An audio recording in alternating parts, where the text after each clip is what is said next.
Russia, जिसे आज भी भारत का सबसे करीबी मित्र माना जाता है। इतिहास गवाह है कि उसने भारत का हर मुश्किल वक्त में साथ दिया है। आज भले ही भारत के नए दोस्त बन रहे हों, 2+2 मीटिंग्स हो रही हों और ना जाने कितने भी एग्रीमेंट्स हो जाएं, लेकिन भारत को रशिया का साथ कभी नहीं छोड़ना चाहिए, क्योंकि आज जो अमेरिका और बाकी के पश्चिमी देश भारत के साथ खड़े हैं, ये सभी वही देश हैं जो 10 से 15 साल पहले भारत के विरोध में खड़े थे और हर एक युद्ध में पाकिस्तान की मदद करते थे। वहीं भारत के रशिया के साथ संबंध तो आजादी के बाद से रहे हैं और ये ज्यादा करीब 1971 के भारत पाकिस्तान युद्ध के बाद हुए, जब रशिया भारत के लिए पूरी दुनिया से लड़ने को तैयार हो गया था। वैसे आज भी भारत के करीब 70% हथियार रशिया के बने होते हैं या फिर रशियन टेक्नोलॉजी पर आधारित होते हैं। रशिया ने भारत को आज तक कभी भी निराश नहीं किया, फिर चाहे सामने अमेरिका हो या फिर चाइना। और आज के समय में भी जब LAC पर भारत और चाइना के बीच तनाव की स्थिति है, तब भी रशिया भारत को लगातार हथियार मुहैया करवा रहा है, जिनको चाइना के खिलाफ इस्तेमाल किया जाना है। चाइना ने वैसे कई कोशिशें की कि रशिया भारत को हथियारों की फास्ट ट्रैक डिलीवरी ना करे।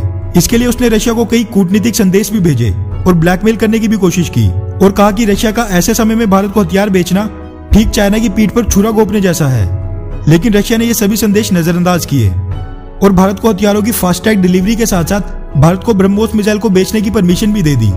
ये पता होते हुए कि भारत इस मिसाइल को चाइना के साउथ चाइना सी में सबसे बड़े दुश्मन वियतनाम और फिलीपींस को बेचना चाहता है।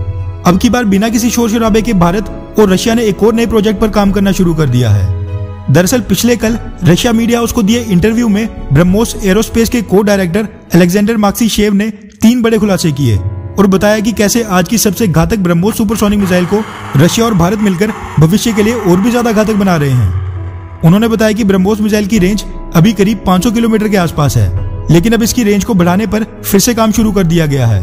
वैसे सुरक्षा कारणों से उन्होंने फिलहाल नई रेंज के बारे में अभी कुछ भी नहीं बताया।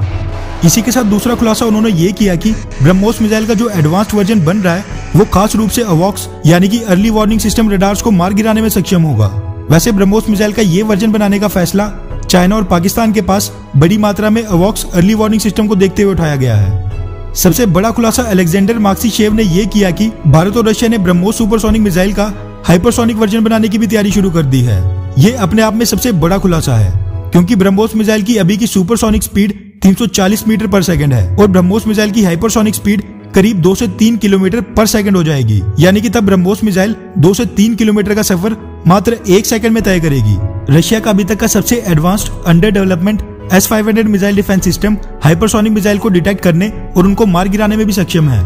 लेकिन ब्रह्मोस मिसाइल एक क्रूज मिसाइल है जो टारगेट की लोकेशन के हिसाब से अपना रास्ता बदल सकती है। ऐसे में हाइपरसोनिक और क्रूज कैपेबिलिटी के कॉम्बिनेशन का तोड़ S-500 मिसाइल डिफेंस सिस्टम के पास भी नहीं होगा। और अगर भविष्य में रशिया अपने S-500 missile defence system China को बेचेगा भी, तो भी चाइना ब्रह्मोस मिसाइल से नहीं बच पाएगा। इसलिए ब्रह्मोस मिसाइल का हाइपरसोनिक वर्जन डेवलप करना भारत के लिए एक बड़ी उपलब्धि होगा। वैसे पिछले कुछ समय से देखा गया है कि भारत अमेरिका के काफी करीब आ गया है। ऐसे में आपको क्या लगता है कि अगर भारत और चाइना के बीच युद्ध होता है तो कौन सा देश भारत की मदद के लिए जरूर आगे आएगा? अमेरिका या फिर रशिया, या फिर दोनों ही देश भारत और चाइना के युद्ध में बीच में नहीं पड़ेंगे? अपनी राय नीचे कमेंट करके जरूर बताएं। अच्छा सुनो, चैनल को सब्सक्राइब करो, उसके बाद घंटी बजा देना ताकि अगली वीडियो आपसे मिस ना हो पाए। Thank you.